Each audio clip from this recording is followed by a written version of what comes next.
That was pretty cool.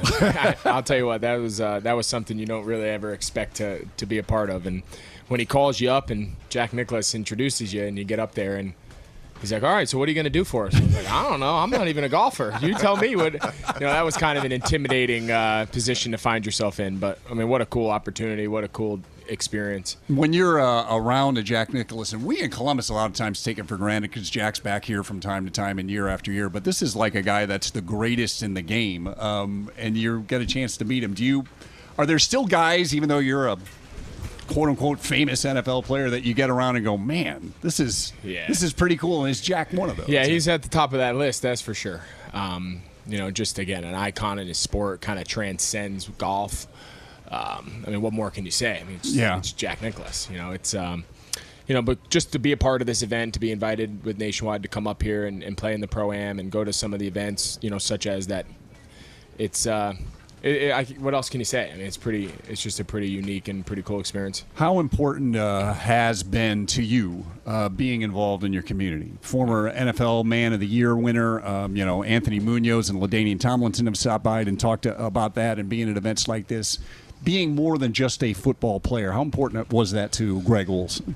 Yeah, it means a lot to us. Our foundation work and our charity work back, in the Charlotte, Carolina area has become a big part of our lives. Our son, about 5 years ago when he was born with, a really serious heart condition that's, required, pretty significant constant care throughout his early part of his life. And, just through that experience and seeing kind of what that's like, being able to give back to those families and set up resources and infrastructure that better serves them. And it's become a big part of what we do on a daily basis. It really is a big part of our lives, and we enjoy it.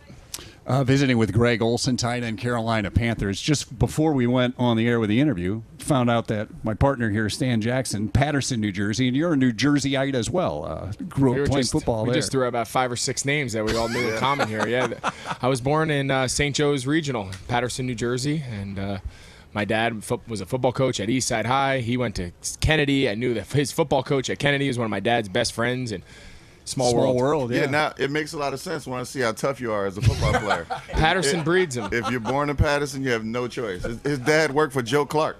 That's Mr. Bat. Yeah. Right? Lock the doors and stuff like that.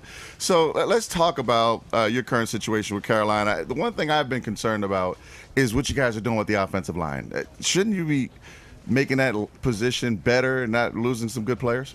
Yeah, I mean, it's hard. We lost Andrew Norwell in free agency this year. He's a Buckeye, so he's near and dear. That's why we're asking the question. Yeah. Yeah, I mean, it's unfortunate. To get a guy like that, undrafted free agent, 4 years ago now, and how his career just took off. But he's the kind of guy that you're always looking for. Hopefully Ohio State sends us a few more guys like that. It's he went out and the market for him was just really high, and there was other teams that were in a better position to pay him more than us. That's kind of the nature of the NFL, but I think we're going to be fine. I think we got the other 4 returning starters back, kind of a mix of young and old, so I think we're going to be fine. We got to find somebody obviously to fill in that left guard spot, but I think offensively as a whole, I think we'll be fine. We got a lot of work that needs to go on between now and the start of the season, but that's the same for everybody across the league.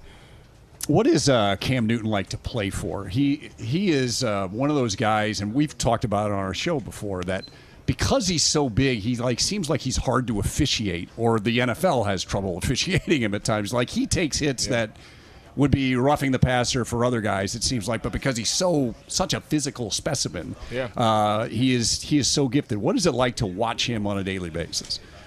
Yeah, it's just the reality is there's not a lot of guys that have played that position to that, in that style and that sort of way, and I don't know if everyone has a great idea, for wrapping their heads around what he can do, and I think that's just just the nature of the beast. But like you said, he's so unique, and his talent is just so different. You talk about a guy that's really transcended playing quarterback. Rushing, broke Steve Young's rushing touchdown mark in 6 years.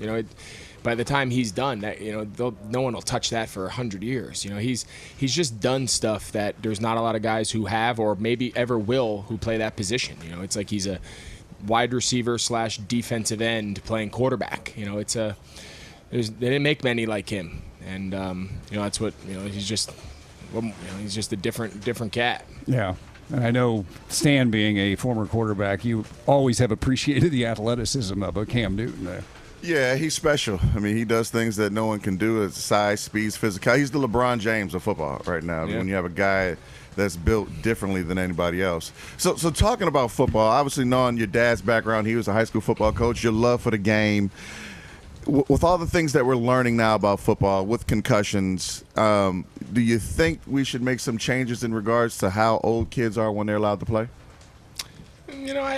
I think it's up to. I think each individual family makes a decision based on what they think's in the best interest of their kid. I don't think there's any rush to get started, but I also don't think there needs to be this huge panic about what kids playing youth football. I mean, there's no greater team sport, in my opinion, than football, and I think kids being exposed to it at an early age, instills a lot of valuable life lessons: toughness, overcoming adversity, teamwork, commitment. All those things that are so hard to teach in society today are all taught, and they're taught at an early age through the game of football.